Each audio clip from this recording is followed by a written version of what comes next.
It was 8:10 a.m. Tehran time, when the world we all thought we knew just ceased to exist. You know, the geopolitical chessboard that has defined our lives for the last 40 years? It wasn't just altered, it was shattered, blown to pieces in one single, incredibly bold move. This is the story of the 24 hours that followed that moment, the day the dominoes began to fall. And then, this. The first alert hit screens all over the globe. A simple, three-word headline so shocking it almost feels like a mistake. Ayatollah Ali Khamenei, the supreme leader of Iran for over 3 decades, is dead. Minutes later, the images start pouring in. His compound, this supposed fortress of power, is nothing but a column of smoke and fire in the middle of the city. Absolute chaos erupts on the streets. It's real. I want you to burn this date into your memory. February 28th, 2026. Because this is the moment that first domino was pushed. But here's the thing. It's where the other dominoes land, from the trenches in Kyiv to the halls of power in Paris, that will truly define all of our futures. Look, there is so much happening right now, and the official reports, they're only telling you a fraction of the story. You need to stay with us to the very end, because the final piece of this puzzle is genuinely shocking. Now, let's get back to the breakdown. So what in the world actually happened here?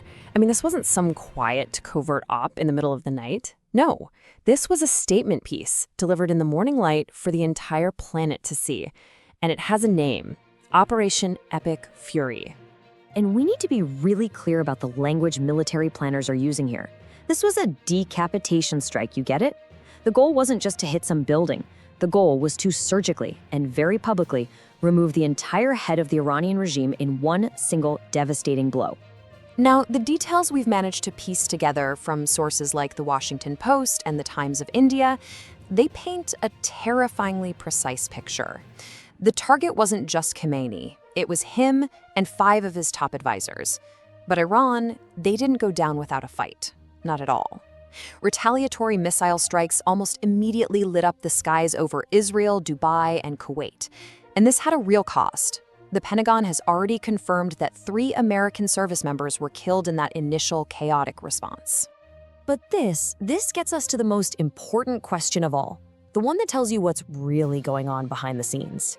With all the stealth fighters and secret tech at their disposal, why on earth would they carry out the most sensitive strike in modern history in broad daylight? And the answer, well, it tells you everything you need to know about who this attack was really for. See, this wasn't just about Tehran. This was a message for the entire world, but aimed squarely at 2 capitals, Moscow and Beijing. The US and Israel wanted them to watch live as they punched through some of the most heavily defended airspace on the planet and eliminated a head of state, just like that. It was a raw, terrifying demonstration of what they can do. But, and this is a huge but, that demonstration of power came at a staggering and mostly hidden cost. Because as Iran emptied its missile silos in retaliation, it accidentally exposed a massive vulnerability in the American war machine. A crisis that had been quietly building for years just blew up. Just look at this number, 25%. Let that sink in for a second. In just a handful of days, a quarter of a critical American military asset was just gone. Okay, so the Wall Street Journal is reporting that in the process of defending Israel and US bases from Iran's counterattack, the United States military burned through 25% of its entire global stockpile of these high-end THAAD and SM-3 missile interceptors. A quarter of the whole inventory, used up in a weekend. And this brings us to a term you're gonna be hearing a lot more. It's called magazine depth. It's military-industrial jargon for a simple question. Do you have enough bullets to last the fight? And the Pentagon is just now waking up to the fact that its magazines are terrifyingly shallow. We're talking years, not months, to rebuild these stockpiles. And here is where you see the domino effect in brilliant, terrifying color.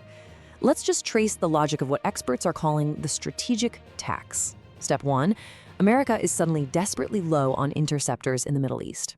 2, the factories can't build them fast enough.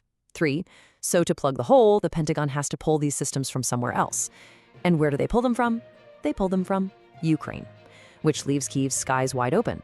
And you can be damn sure that this new vulnerability, it doesn't go unnoticed. Because while Kyiv is looking to the heavens with dread, there's one man in Moscow looking at his calendar with cold, calculated glee. For Vladimir Putin, America's crisis is his golden opportunity. I mean, just look at this contrast.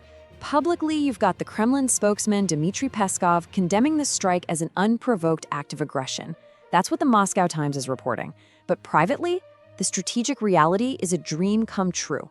The West is distracted, their arsenals are thin. This is the perfect moment, the perfect window to launch that massive spring offensive they've been planning. And hey, for anyone out there thinking, well, Putin just lost his main drone supplier, think again. For years, Russia has been methodically moving production of those Shahed drones onto its own soil. They are far, far less dependent on Tehran now than they were at the start of the war. He may have lost an ally, but he just gained a colossal strategic advantage. This chain reaction is now jumping continents. With America tied down in the Middle East and its stockpiles looking thin, a really deep, profound realization is dawning across Europe. They might actually be on their own. And in Paris, a historic and frankly terrifying decision is being made. See, for more than 70 years, European security has been built on this idea of the American umbrella. The US nuclear arsenal would protect them. Well, that umbrella is suddenly looking pretty tattered. It's full of holes. And as Washington's focus shifts, Europe is scrambling for a new plan. And every eye in Brussels and Berlin is turning to Paris. And this is the quote that's going right into the history books. On March 2nd, standing at a French nuclear submarine base, President Emmanuel Macron offered what he called a French life insurance policy for Europe. It's a seismic shift in global security. And this isn't just talk. According to Le Monde, Macron is formally expanding France's nuclear doctrine. He's adding a European dimension.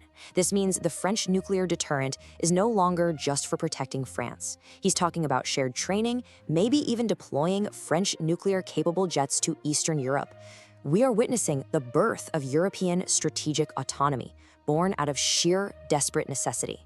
Okay, so let's pull back for a second and just look at this new global chessboard. The death of one man in Tehran has kicked off a chain of events that has completely redrawn the lines of global power, and it all happened in less than a week. One analyst called this a grinding phase of history, and I think that's exactly right. The strike on Tehran didn't create this new world, but it was like throwing gasoline on a fire. It massively accelerated all the trends that were already there: American overstretch, Russian opportunism, and Europe's desperate search for its own power. The map of 2026 is literally being rewritten in blood and in interceptor math. Which brings us, finally, to the shocking question we absolutely have to ask. After you connect all of these dots, a leaderless Iran, a depleted America, an opportunistic Russia, and a newly nuclear-armed Europe, are we just watching the opening shots of a third world war? This situation is evolving by the hour, and we're going to be tracking the fallout from Operation Epic Fury every single step of the way. You're going to want to subscribe to this channel to get the latest updates as this story develops.